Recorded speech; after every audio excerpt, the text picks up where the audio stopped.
Gotcha.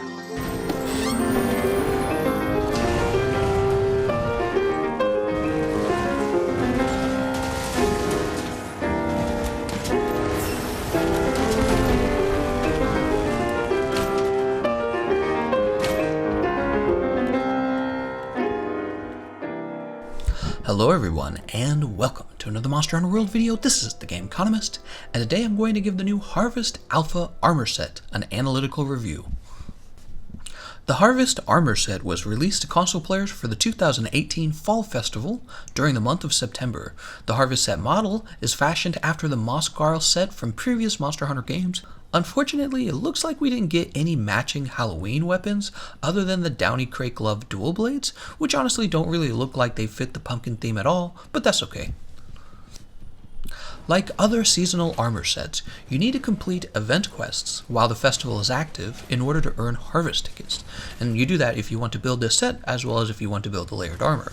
I'm especially interested in the layered armor because I love the way the Mosgharl set looks for male characters. This is definitely a case where the male armor set looks a lot better than the female armor set.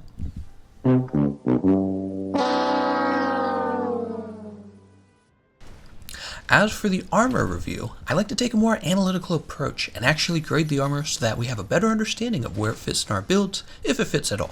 So you'll notice I net all of the skills, decoration slots, and bonus set skills together. Though in this case the Harvest set doesn't have a bonus skill, I also grade the armor skills based on their desirability as a skill, not just their efficiency in the set.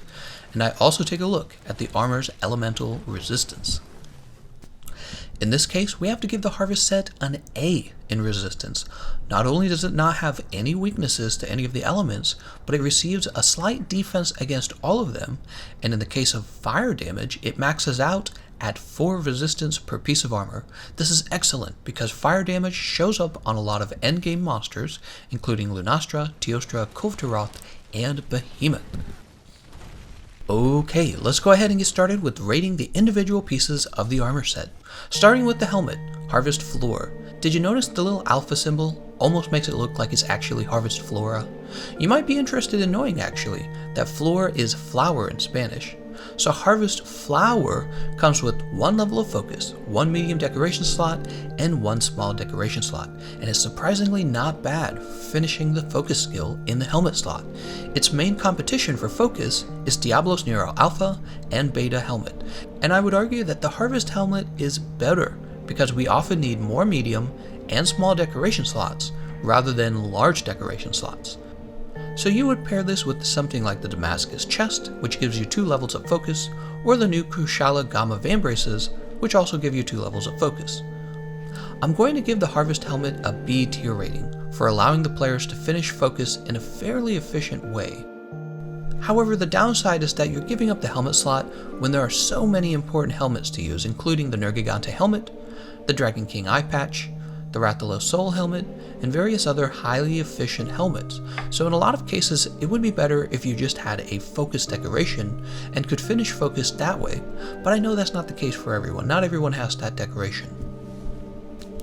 Next, we have the Harvest Tronco, or Harvest Trunk, which offers only 1 level of tremor resistance, a medium decoration slot, and 1 small decoration slot. There's going to be a pattern where all of the armor pieces have the same efficiency, but they don't all have the same skills. So this one is just a bad piece of chest armor all around. Tremor Resist is a low priority skill, and we have a lot of very efficient chest pieces to choose from these days. So let's go ahead and give this one a C- and move on. And now we'll move on to the new Vambraces Harvest Trauma, or Harvest Plot in English. You'll notice that it gives you 1 level of resentment, 1 medium decoration slot, and 1 small decoration slot. So what's nice about these Vambraces is they help you max out the resentment skill, whereas before you could only use armor to build the skill up to 3 levels. With this new Vambraces, now you can reach 4 levels of resentment. The downside is that we've learned that resentment is a fairly inefficient skill, requiring 5 medium decoration slots in order to give the player only plus 25 attack, and only after they've taken damage and still have a red health bar. Compare that to Peak Performance, where you only need 3 medium decoration slots in order to get 20 attack. So we're going to give these Vambraces a C tier rating because you really shouldn't be using them unless Capcom buffs the resentment skill, which they probably won't. Okay, now that we're done with the van braces, we have to check out the new coil, which is called Harvest Sheet in English. The Harvest Sheet coil comes with 1 level of Constitution, 1 medium decoration slot, and 1 small decoration slot. When you compare this armor piece to other pieces that have Constitution, it's actually now the new most efficient option, and when you compare it against all coils, it's still pretty good in terms of efficiency. In fact, it's very similar to the Kulve Taroth coil in the case where you need only one of its built-in skills rather than both of them.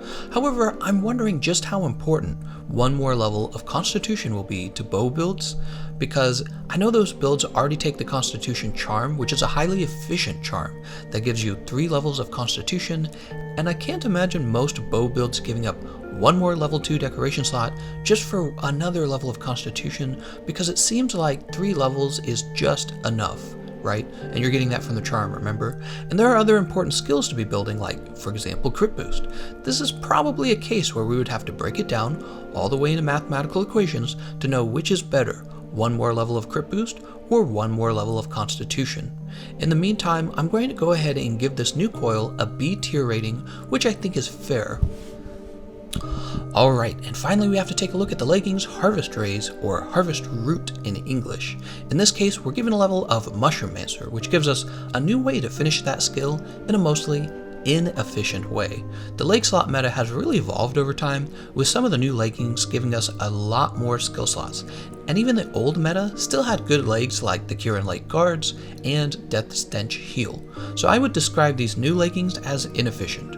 The other problem I have with them is that I don't actually like the Mushroom Mancer skill. It costs 3 small skill slots in order to build, just to be able to eat mushrooms rather than regular consumables, when of course it's just as easy to eat those consumables.